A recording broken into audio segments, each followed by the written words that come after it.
자, 오늘 첫 번째로 이야기 나눌 부분은 이제 리버풀인데 네. 리버풀이 2승 3무 2패로 지금 리그 10위에 머물고 있고 그래도 우승 후보를 꼽으면 맨시티와 네. 그래도 클럽 감독이 있는 리버풀 아니겠느냐 이렇게 많이 예상을 하신 분도 많은데 네. 그럴 수밖에 없었죠. 사실은 그렇죠. 최근 성적이 그러니까 맨시티와 리버풀이 다른 팀들과 한 차원 다른 경기력과 다른 성적을 보여줘 왔기 때문에 네네. 최근 한 2시즌, 3시즌 동안 그랬기 때문에 이번 시즌도 당연히 리버풀과 맨시티 둘이 우승 경쟁을 하겠구나. 그렇습니다. 라고 했는데 지금 시즌 초반에 이 리버풀의 뭐 성적이나 네네. 경기력이나 이런 것들이 많이 흔들리고 있어요. 그래서 지금 리버풀이 많은 힘든 시간을 보내고 있는데 네네. 거기에 더해서 결정타가 어떤 거냐. 부상자가 너무 많습니다. 자, 지금 부상자가 너무 많습니다. 예, 지금 저희가 화면으로도 띄워드리고 있는데 저희가 또 뭐 결론적으로도 말씀을 드리겠지만 일단 영입이 많이 없다 보니까 그냥 부상 여파를 그대로 좀 느낄 수밖에 없는 상황인데 저희가 한 명씩 좀 따져볼까요? 네, 일단은 아스날전에서 네네. 부상자가 더 나왔어요. 그렇습니다. 그러니까 원래부터 좀 부상자가 많았었고 뭐 티아고 같은 경우도 부상을 당했다가 다시 복귀를 하고 네. 이랬거든요. 그러니까 부상에서 복귀를 하고 있는 선수들도 있었는데 여기에 대해서 부상자가 또 늘은 거예요. 어떤 선수가 있었냐? 일단은 디아스입니다. 디아스가 그 경기 중반에 파티랑 부딪히면서 약간 무릎 쪽. 그쵸, 좀 쓰러져 있었죠. 네네. 근데 디아스가 결국에는 무릎 부상이 좀 크게 부상을 당하면서 네. 한 달 가량 부상이에요. 근데 이게 한 달 가량 부상이 말이 한 달이지 월드컵이 또 껴있잖아요. 그렇죠. 그래서 사실상 월드컵 이후에 복귀입니다. 그러면은 한 2달 정도는 이제 못 보는 거죠. 못 보는 거죠. 그러니까 월드컵 때문에 이제 그 빈 공간이 있으니까. 그렇습니다. 그러니까 11월 초까지는 아마 디아스가 못 나오는 게 확정이라서 네네. 월드컵 이후에 디아스가 복귀다. 그렇습니다. 그러니까 근데 월드컵 전까지 경기가 엄청 많거든요. 그러니까 거의 뭐 살인적인 그쵸? 일정이죠. 월드컵 전까지 지금 뭐 한 8경기, 9경기가 있는데 네네. 그 경기들을 다 뛸 수가 없는 그러니까 못 거죠. 나오는 거지. 네. 예. 그리고 이제 여기에 대해서 아놀드와 마팁 이 두 선수도 부상을 당했어요. 네네. 그러니까 아놀드 같은 경우는 마르티넬리랑 충돌을 했었고 그래서 전반전은 다시 일어나서 뛰었는데 후반전 시작할 때 아놀드도 교체가 되고 네, 뭐 발목에 이제 부상이 그렇죠. 있다. 그리고 이제 마팁도 코나테로 교체가 됐어요. 네네. 그래서 갑자기 뭐 아놀드는 이게 접촉이 있었는데 마팁은 그런 시그널이 없었는데 갑자기 왜 코나테로 교체가 되지? 네네. 라는 이제 의문이 있었거든요. 근데 이제 결국에 경기가 끝나고 나 보니까 아놀드와 마팁도 그렇습니다. 두 선수 모두가 전반전 끝나고 불편함이 있어서 네. 교체를 했고 이 두 선수는 2주에서 3주 정도 아하. 부상을 당했습니다. 일단 뭐 이런 살인적인 일정을 치러가는 가운데 뭔가 로테이션 자원도 많지 않고 특히 이제 아스날전에 또 부상자가 더 나오면서 지금 팀이 굉장히 좀 위험한 상황이고요. 근데 여기서에서 이제 부상자가 네. 이미 부상자가 많았어요. 그렇습니다. 이제 보시면 뭐 이 명단 보시면 체인벌린 있고요. 나비 케이타 있고요. 커티스 존스, 로버트슨, 네. 아르투르 계속 부상이 겹치고 겹쳐서 엄청 많아요. 물론 네. 이제 뭐 로버트슨 같은 경우는 조만간 복귀를 하고요. 뭐 레인저스 이제 원정에 또 가능하다. 그렇죠, 뭐 이런. 그렇죠. 이제 다음 경기부터 아마 나올 수 있을 건데 네. 체인벌린 7월 달부터 부상이거든요. 계속 못 나오고 프리시즌에 있고. 이제 부상을 당했죠. 그렇죠. 예. 그리고 케이타도 부상이고 커티스 존스도 부상이고 아르투르는 영입한 이후에 쓸 수가 지금 없고 네네. 이미 아르투르 같은 경우는 아예 부상 복귀 일자도 제대로 안 나왔어요. 복귀까지 얼마나 걸린지 모르겠다. 그쵸. 뭐 클럽 감독 이런 말도 했는데. 그러니까 이게 부상자가 너무 많은데 이게 문제가 뭐냐? 부상자가 많은데 부상자의 대체 선수가 일단 없습니다. 그게 없는 게 문제죠 지금. 그러니까 리버풀이 이번 시즌 시작하기 전에 영입을 해야 되는데 네. 왜 이렇게 안 하냐라는 소리를 들었거든요. 이제 그도 그럴 것이 일단 아스날전에 부상당한 아놀드를 볼게요. 네. 아놀드가 빠지면 아놀드 자리에 나올 만한 오른쪽 풀백이 일단 없습니다. 그래서 누가 나오느냐? 당장 아스날전에서도 조고메즈가 나왔죠. 네. 그리고 조고메즈에 더해서 나올 수가 있는 선수가 밀너예요. 밀너는 중앙 미드필더인데 뭐 측면도 볼 수가 있으니까 멀티 포지션이니까 보는 거긴 한데 이게 아놀드처럼 전문 풀백이 아니잖아요. 그렇죠. 조고메스도 이제 오른쪽에서 뛸 수 있다는 거지. 원래 조고메스도 중앙 수비수니까 오른쪽 풀백 자리가 없거든요. 네네. 그러니까 이런 것처럼 리버풀이 오른쪽 풀백이 그동안 없어서 지난 시즌도 사실 얘기가 많았었거든요. 아놀드가 너무 많은 경기 나온다. 네네. 아놀드가 계속 최근 시즌 보면 40경기, 50경기씩 계속 나왔거든요. 그러니까 아놀드가 물론 잘하긴 하지만 대체자는 있어야 되는 것이 아니냐.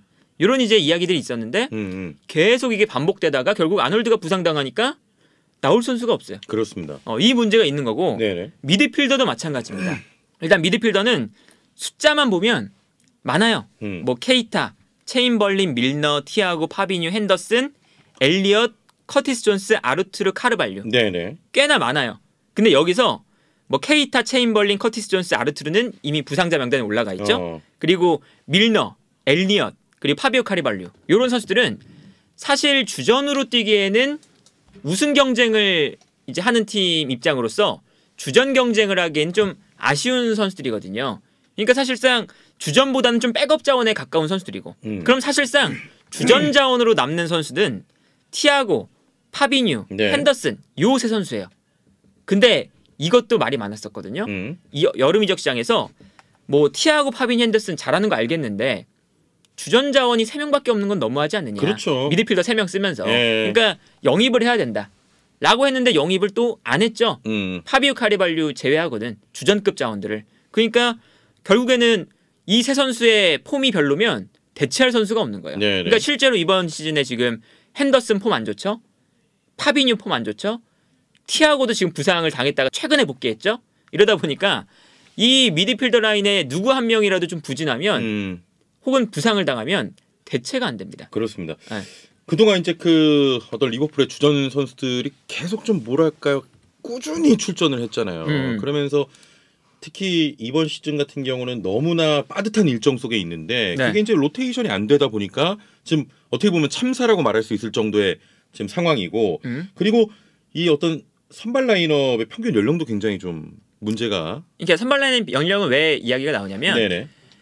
선발 라인업의 연령이 지금 이제 이 표 보시면 리그 전체에서 조금씩 순위가 밀리고 있거든요. 그래서 이번 시즌은 리버풀의 지금 스타팅 11 라인업 평균 연령이 네. 현재까지 프리미어리그에서 18등입니다. 아주 그러니까 그만큼 나이가 좀 있다는 거죠. 나이가 좀 있다는 거죠. 그러니까 이게 뭐냐면 계속 스쿼드에 대한 세대 교체가 안 됐다는 거예요. 그렇죠. 새로운 영입이 없으니까 네네. 계속 똑같은 스쿼드로 베스트 11 계속 나오는데 이 스쿼드가 당연히 나이는 한 살 한 살 먹어가고 있고 그러면 당연히 에너지 레벨은 조금씩 떨어지고 네네. 부상에 대한 위험성은 조금씩 높아지고 나이가 이제 점점 들어가니까 이제 그런 거거든요. 그래서 뭐 리버풀이 챔피언스리그 우승을 하고 리그 우승을 했던 2018, 2019, 2019, 2020 요 시즌에 이제 나이를 보시면 네. 5위, 12위 이렇게 상위권이나 중위권 요 정도였어요. 근데 점점 이제 그 시기를 지나면서 계속 좀 밀리고 있죠. 점점 이제 선수들 나이는 많아지는 거고 보강이 안 되니까 그쵸. 지금 뭐 18위까지 좀 쳐져 있습니다. 이제 그러다 보니까 이게 뭐 당연하게도 문제가 생길 수밖에 없는 거죠. 네네. 일단 뭐 선수의 대체자도 없을 뿐더러 선수단의 나이는 한 살 한 살 먹어가고 있고 근데 세대 교체는 안 되고 그렇습니다. 새로운 영입은 없고 네.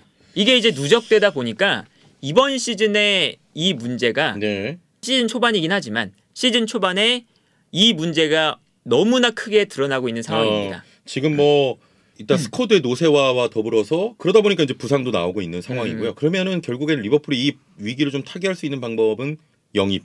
영입이 되어야겠죠. 네, 그럼요. 그러니까 그러니까 부상자가 복귀하더라도 영입이 없으면 또 똑같거든요. 그렇죠. 근데 지난 시즌도 마찬가지고 이 리버풀이 어떤 이야기를 들었냐면 베스트 11이 맨날 똑같아요. 특히나 좀 무리하게 혹사를 당했던 선수들이 있어요. 네. 반다이크라든지 아니면 아놀드라든지 로버트슨이라든지 또 살라도 뭐 그렇고. 대표적으로 살라. 네. 살라는 진짜 이 살라가 없으면 뛸 선수가 없어요 오른쪽에. 그러니까 그 정도로 뭐 아놀드도 마찬가지지만 계속 이제 핵심 자원들이 빠지면 뛸 선수가 없어요. 그래서 뛸 선수가 없으니까 계속 나오고 계속 나오니까 이제 이 선수들의 기록을 보잖아요. 경기 출전 기록을 보면 최근에 한 3시즌 4시즌 동안 매 시즌 50경기 정도 뛰었어요. 다. 네. 반다이크도 뭐 큰 부상이 있었잖아요. 큰 부상이 있었던 기간을 빼면 대부분 38경기 거의 풀타임입니다. 네. 그러니까 이게 사실은 선수단 관리에 있어서 매우 문제인 거죠. 물론 이제 그 감독마다 이제 작은 스쿼드를 좋아하는 감독들도 있어요. 왜냐하면 이 작은 스쿼드는 장점이 있습니다. 분명히 선수들이 경기를 나오는 시간이 많아지기 때문에 경기 합도 맞고 경기에 대한 이제 경기 감각, 경기 감각을 유지하면서 한 시즌을 치를 수 있다. 뭐 이런 게 있긴 하지만 이게 이제 부상을 당해버리거나 부진하거나 이러면 이제 또 로테이션을 돌릴 수도 없을 만큼의 스쿼드가 되면 안 되거든요. 아, 그럼요. 근데 리버풀은 스쿼드가 작다 못해서 로테이션조차 대체자조차 없는 지금 스쿼드이기 때문에 네네. 그게 이제 문제가 되는 거죠. 그러니까 리버풀 같은 경우는 좀 약간 영입 기조가 반다이크도 그렇고 누네스도 그렇고 약간 이제 딱 집중해서 필요한 선수를 이렇게 좀 영입을 하는 기조 아니겠습니까? 그래도 좀 스쿼드는 돌아가게 영입을 해줘야지 뭐가 될 거 아니에요. 그렇죠. 시즌 운영들이. 네, 일단 뭐 리버풀이 지금 부상자도 굉장히 많이 나오면서 앞으로 월드컵 직전까지도 지금 일정이 굉장히 많은 상황인데. 아 그렇죠. 뭐 그리고 뭐 이제 네. 뭐 리버풀이 뭐 케이타나 이런 영입들이 망한 것도 있어요. 그러니까 케이타 같은 선수가 야심차게 영입했는데 네네. 잘했으면 사실은 자연스럽게 대체를 할 수가 있는 거거든요. 네. 근데 뭐 케이타 같은 선수가 왔을 때 잘 못하고 부상도 많이 당하고 뭐 이런 것도 이제 있긴 하지만 영입 실패도 있긴 했지만 기본적으로 리버풀이 영입을 시원시원하게 지금 안 하고 있는 게 일단 첫 번째 문제고. 그렇습니다. 그러다 보니까 이번 시즌에 어떤 문제가 나오냐면 특히나 로버트슨과 아놀드 이 양쪽 풀백이 사실은 리버풀의 핵심이거든요. 네네. 근데 이 두 선수의 지금 기록이 어떤 게 있냐면 이번 시즌에 지난 시즌에 비해서 아놀드와 로버트슨이 그 어시스트를 기록할 수 있는 기회 창출 가능성이 45% 줄었습니다.